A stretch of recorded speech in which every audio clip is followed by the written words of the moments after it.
Good morning, good evening, and good night. Of course, it depends in where in the world you are. I'm Diego Gomez, and today, guys, we're going to be talking about a very important topic, a topic that has been a little bit polemic during the last few days. I am talking about El Salvador and also about his president, Nayib Bukele. Guys, today we're going to be talking about Bukele's plan to build a mega prison against gangs in El Salvador. Today, we're going to be talking about that topic, what has been happening, what's the plan that Bukele has just announced to the public, and also what has been different reactions of different organizations across the world regarding this mega prison. Today, guys, we're going to be talking about that.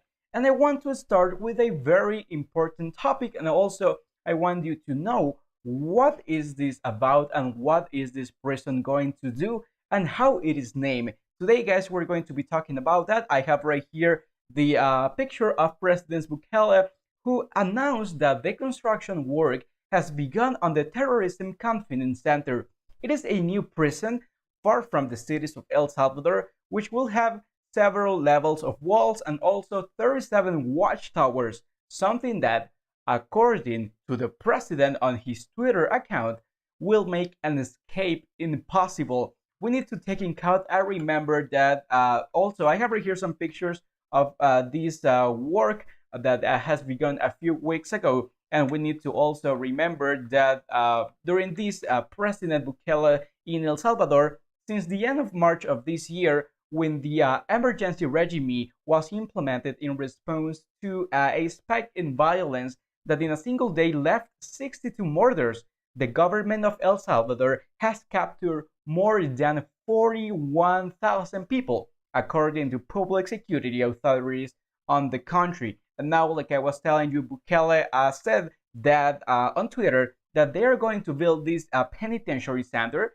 to intern the tens of thousands of terrorists who stalk the country. Now, we need to also check right here that with President Bukele's statement on the last few days, this is registered against the current, to what he said in the electoral campaign, that he would seek to reduce the penal centers in the country, an action that he carried out at the beginning, but that has been eliminated with this mega prison building. Bukele has instructed that in order to win the war against the gangs in El Salvador, which we know that it is a very important topic in this country, the construction of this penitentiary center, which we're also taking a look right here on the screen, will be done in record time with the aim that it start operating as soon as possible and terrorists can serve their sentence there. This announcement of the construction of the mega prison also comes with the recently discussion in the Legislative Assembly of a third extension of the emergency regime, which was approved with 77 of 84 votes. This regime suspends constitutional guarantees such as freedom. I am explaining this so you can actually know what is this emergency regime. And like I am telling you, this regime suspends constitutional guarantees such as freedom of association and the right to defense. And also it extends provisional detention from 72 hours to up to 15 days. In addition, it allows the authorities to intervene in telecommunications without the need of the authorization of a judge of the country. Also, something very polemic is the political opposition in El Salvador, because they voted against the measure because they consider it unnecessary. There are many innocent people who are detained there without a trial because in El Salvador, with this regime, the principle of innocence is broken. And that's where actually the opposition of El Salvador is stating to against Nayib Bukele. And also, like I was telling you, they did not vote to approve this emergency regime, but at the end it was approved.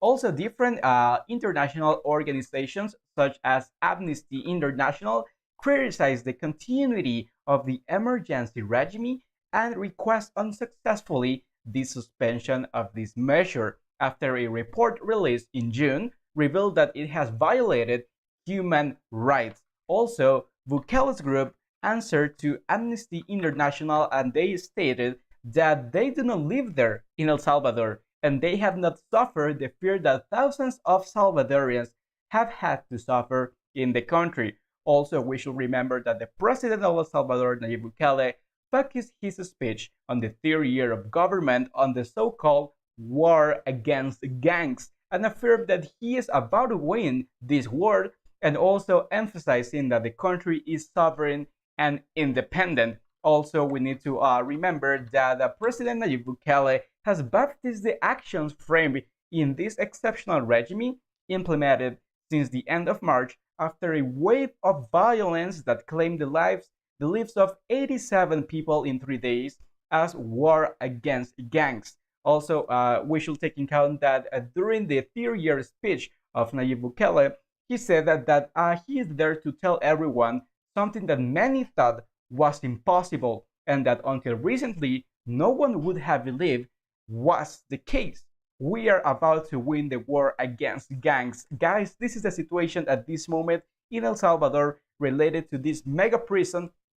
I would like to actually know what's your opinion about this. Do you think that this is necessary because that's what actually Kelly is stating, or do you think that this is unnecessary according to the political opposition in El Salvador? Also, what do you think about different criticism by international organizations such as Amnesty International that they are actually telling that Bukele is doing something unnecessary, and Bukele just answered them that they do not live in El Salvador and they do not know what the Salvadorians have been suffering across the years because of the gangs. Also, I invite you to follow me in my social media that is down here below, Diego Gomez TV on Facebook, Twitter, and Instagram at Diego Reportero, and also subscribe right here in my YouTube channel, Diego Gomez TV. Guys, this was all for today, and I see you in my next streaming. Goodbye.